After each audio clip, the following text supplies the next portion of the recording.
What's up? Terrible, let's do that again. We're gonna do this again. We're gonna do it again. Can I hear the music, please? And here she comes.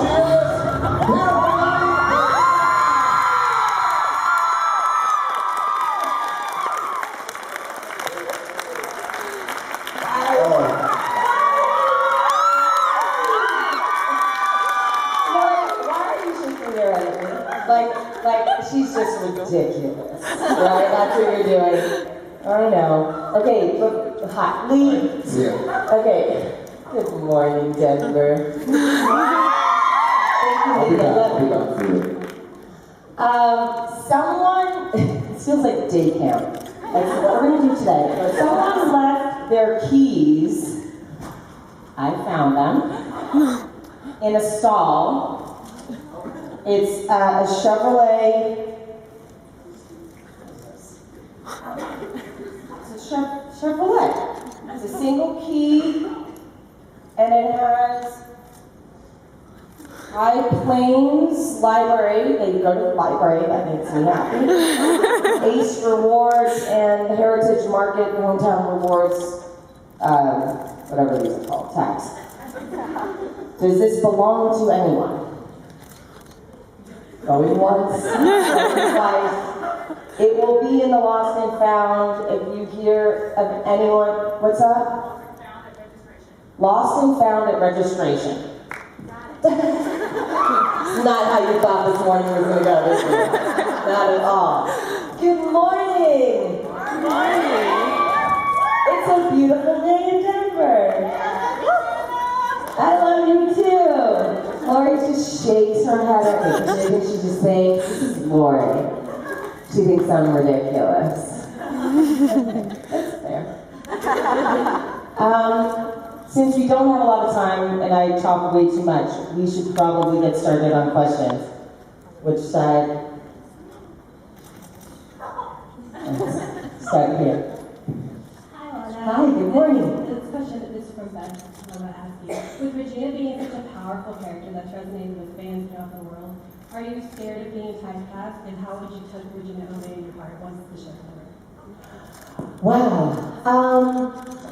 I don't fear being typecast, and reason being that I've played so many different versions of Regina, and we've seen her in all kinds of costumes. So I think I'll be okay. And I've never played a villain before. This is the first, I did a guest spot on Chase, where I played a villain, and I've never played a villain like that before. But this is the first time I really played a villain. And every other part, which I'm sure some of you have seen, my previous work, thank you. Thank you. I'm totally dorking out. I know Lori is, okay. I don't fear that I'm going to be typecast. I do, however, love that I will be known as Evil Queen because she's awesome. And Disney's pretty awesome too. So to be connected with Disney and to be a part of that family is a huge honor. How am I going to... I think Regina will always be a part of me. This is the longest time I've ever played a character in my entire career. She will always be in my heart. And I will miss her the day that I'm no longer playing her. And that day isn't today. To the left. Hi. First of all, I just have to say you're amazing and so inspiring for the things you do off camera and supporting art and education and just loving yourself and diversity. And my heart just goes melting just meeting you today. Thank you. So first thing, I have two things. So for the past 6 years, we've seen this amazing character arc that you've put into Regina. How do you think that is going to continue into season 7 after she's already kind of found her happy ending? I have no idea. Apparently I'm playing a different version of this character. That's new. But no, but we are playing different characters, is what I heard.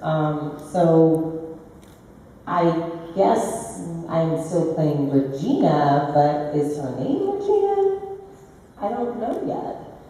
I would think so, but I think that there's always room to tell other stories. I mean, our life doesn't just end at whatever age or stage, you know, we're continuing. We're gonna, in 10 years from now, we'll tell other stories. So I think that they'll be very creative with Regina, and, you know, everyone wants this sort of, you know, happy ending, which means that Regina ends up with someone, I guess is the definition of the Disney happy ending. So I'm hoping she'll get that. It would be nice to see her in love again and that person not be killed or taken away from her or eaten by some dragon or something. So that'll be fun. And then my second thing is, how did it feel to film the really emotional moments in season 6, like when you rip your heart out and kind of share with the evil queen, or when you look in the mirror and the person you hate the most is yourself? Like, how did it feel to do that? It was interesting. It felt very real. Is how I would like to put it, because I was really her and I felt everything she was feeling about her other self.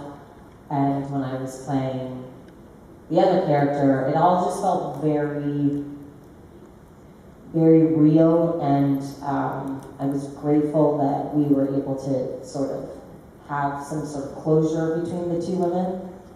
So I had fun as well. Sword fighting was great, but I felt it was heartbreaking, and it was also a beautiful, you know, celebratory moment between these two women. So I really loved it. That's my favorite episode, but maybe that's kind of ridiculous to say because I'm in it so much. But I think it's because I love those characters so much, and to see how far they've come was a great experience for me. You're welcome. Hi, Lana. I have 2 questions. Yes. First of all, I want to say I love you. Thank you. Second of all, my first question is, in season 6, episode 2, in The Bitter Drought, when you're fighting the Count of Monte Carlo as Regina and the Evil Queen comes, she says that there's stories that are going to be told whether they want to or not, and then she's going to sit back and watch them tear themselves apart. You said it in a sing-songy kind of voice, like Rumplewood. I was just wondering if you intended to say it like that, or if you, In the moment, just kind of thought of it. yeah, or you just thought that it would just be more evil of the Evil Queen to say it that way. You know, it's interesting. I didn't say it like that every take, but I do like to make choices where you can play with words and sing some and see if it makes the cut, and it did. So I guess it worked, but it was thought of in advance. I worked on that, and it just felt like a little rhyme, right? Like those little. And it just felt very Disney. And so I'd like to find these moments where I can insert little Disney sort of song moments, and, you know, in a show that you don't always sing it, because the musical is very unique. But, so it was a choice. Definitely was a choice. And my second question is, we see both sides of Regina, both as Mayor Regina and Evil Queen Regina. How did we go through so many of the ups and downs, the anger, the happiness, the tears, the regrets, and everything? How do you mentally, emotionally, and physically prepare those sides of both? Oh my gosh. I spend almost every weekend prepping. I do spend every weekend prepping. And I do a series of things, I mean, all different methods, because I've learned all different methods in acting, and I do a lot of voice work and body movements. So it really depends on the scene and what the scene calls for in the moment. Some stuff is solely imagination. I'll close my eyes and do sort of like a meditation, relaxation on the ground for like 20, 30 minutes, and I'll have someone read the scene to me, and then I'll just envision where I'm at and create a whole world that probably isn't there. Like I did that for a lot of the episodes, but that's kind of one of my little tricks. I can't share many, but preparation is critical. And a lot of people just show up and say their words, and I think sometimes it can be a disservice, because I think that there's, these characters, and Regina is extremely complex, so I think she needs a little more sort of research and study to make her even more dynamic and sort of layered. And that's what I set out to do with her, and so that's what I currently do with her, and doesn't leave much room for a life outside of the show, but I think she's worth it. You're welcome. Hi, Lana. And by the way, thank you for your awesome t-shirts. I love them. So thank you for your awesome t-shirts. We see the pictures that you post, really cute, of Lola and you guys going out and about. So my question is, of all the hikes you've done with her so far, what's your favorite? Of all the hikes. Oh my God. Probably Yellowstone. The last time I was in Colorado was 9 years ago with Lola. And I drove past the park where I took her, and she was only 6 months old, and we just met. And the reason why we went on a cross-country road trip, and we camped, and not many people know this about me, but I'm super outdoorsy, and like can camp for 2 weeks. That's the most I've done. And we were in Montana, in Yellowstone, and we hiked, and it was phenomenal. And then drove through Wyoming, and then got in a tiny car accident. And everyone was fine. It was just cosmetic, but then I ended up in Denver getting the car fixed for a week. So I was here. But to answer your question, I'd say Yellowstone is one of my favorite. I mean, just anywhere throughout Yellowstone. It's stunning. If you haven't been, go. It's really beautiful. I'm saying this to probably a lot of residents from Denver who've been like, we've been there. We've done that. It's like our family vacation. But it's not for my family, and I just love it. Okay, I'm on the wrong side. Hi. Let me think. What is your favorite moment with Rumpelstiltskin? Favorite? Oh my God. Bobby and I really love playing Rumple and the Queen. And we have a ton of fun together. One of my favorite scenes was in Neverland. I don't remember the scene, but I remember how we felt filming it, and it felt very sort of like Spencer Tracy and Katharine Hepburn and that whole sort of like 50s, sort of tempo. It had like that kind of rhythm to it, and it was fun for us to do that, to kind of play like these two old actors in this scene. It just had that energy to it. And I think I slapped him in the scene. I didn't make the cut. And he liked it. And it's too bad that you guys didn't get to see it, but it lives somewhere on the floor in Burbank. So that was one of my favorite moments. One of my other favorite scenes was when, in season 1, when Regina goes to visit him and he's in the jail cell, and she asks him what his name is, and she asks him what his real name is. I just, as a spectator and lover of the show, like watching it, it's like, oh my God, he knows who he is, and that's so thrilling, right? So I just love that moment. Yeah, you're welcome. Apparently I have like 700 favorite scenes with Bobby. But, if you love camping, go to North North Carolina. Asheville. Good to know. Or Black Mountains, small town. Very kind of similar story to Brooksway, but they kind of slightly smaller. Okay, I'll look into it. Hiking's one of my favorite things to do. Thank you. Hi. Hi, Lana. You're really pretty in person. Well, thank you. Okay, so I was wondering, how did you and Fred meet? Fred has kind of hinted you met over your love for burgers, but can That's you tell true. us a bit more? Fred and I met over our love for burgers, and we were set up by this beautiful couple who loves us so much, and they are amazing. They own a place called Modern Burger in Vancouver. And it was July or August. I just moved to Vancouver to film, and I met my very first morning in Vancouver. I took Lola to the park, and she met another dog who belonged to a man and another woman, and they were this adorable couple who are still good friends of mine. And they took me under their wing because I didn't have any friends, and they took me around, and they said, "Do you love burgers?" And it was like, "Do I love burgers?"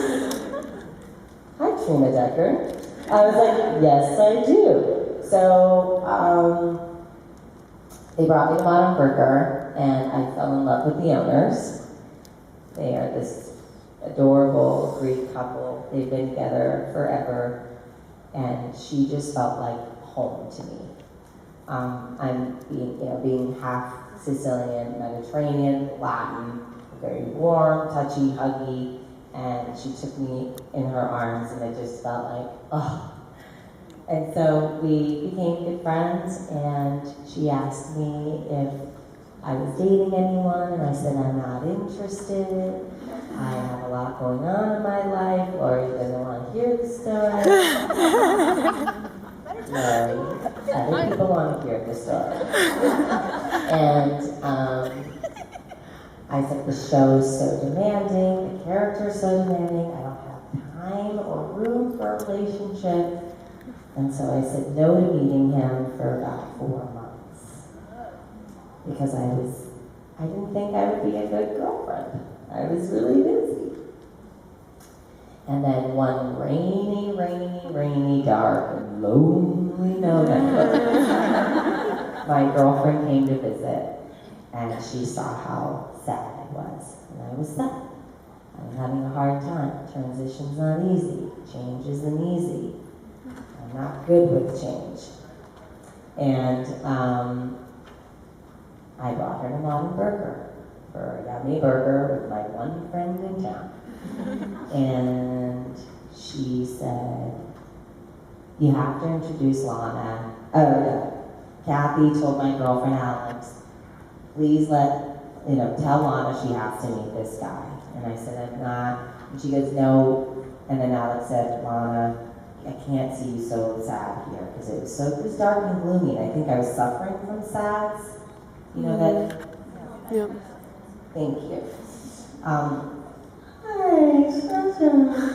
Okay, so not Jaja. Nicole, you look just like Jaja. Yeah, she does. Why are you saying no? She isn't. Well, I know she isn't, and forgive me, but you look like her. No, but you resemble her quite a bit. Lori, why are you shaking your head? We're in a fight.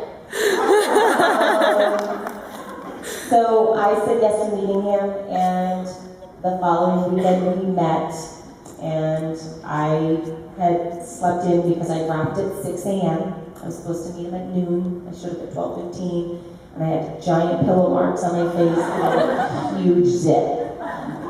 And so I sat like this.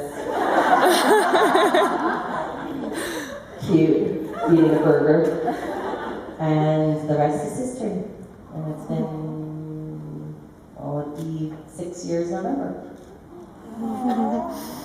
That's a long story. And that's it. See you later. Forgive me, Nicole. I'm so sorry. Forgive me, Nicole. I'm so sorry. I'm sorry. Back girl, please. But you do resemble Jaja. Okay. Hi. Good morning, Lana. Good morning. Thanks for being here today. Thank you.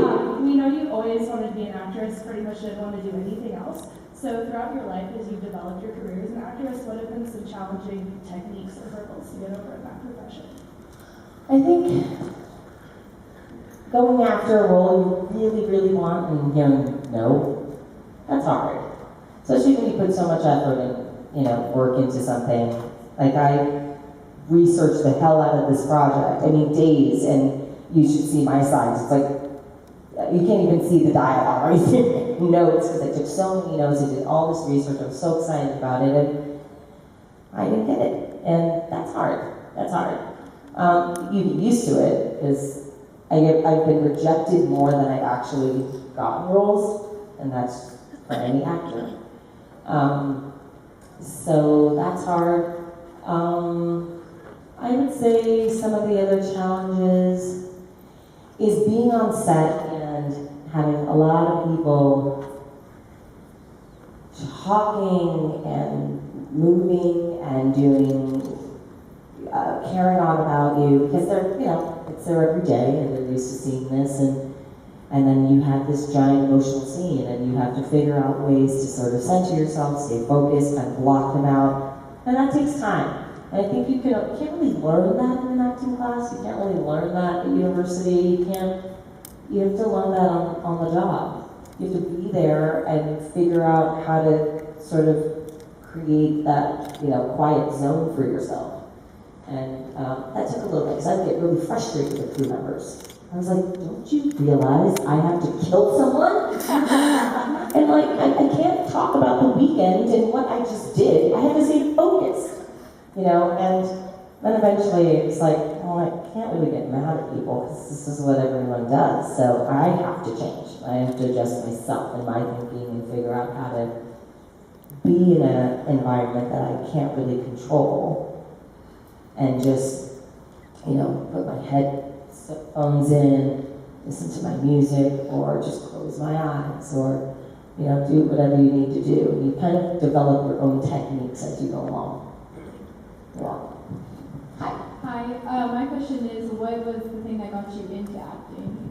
I think I was just meant to do this because I started, I grew up in a very artistic household. My mother's side was they're all very artsy. My mother's an oil painter, my aunt's an actress, my grandfather invented things that were invented before they were actually invented, like weird things that I wish he were a better businessman, because I'd probably be set for life. But that didn't happen. He was a beatnik and a rebel, and which was fun.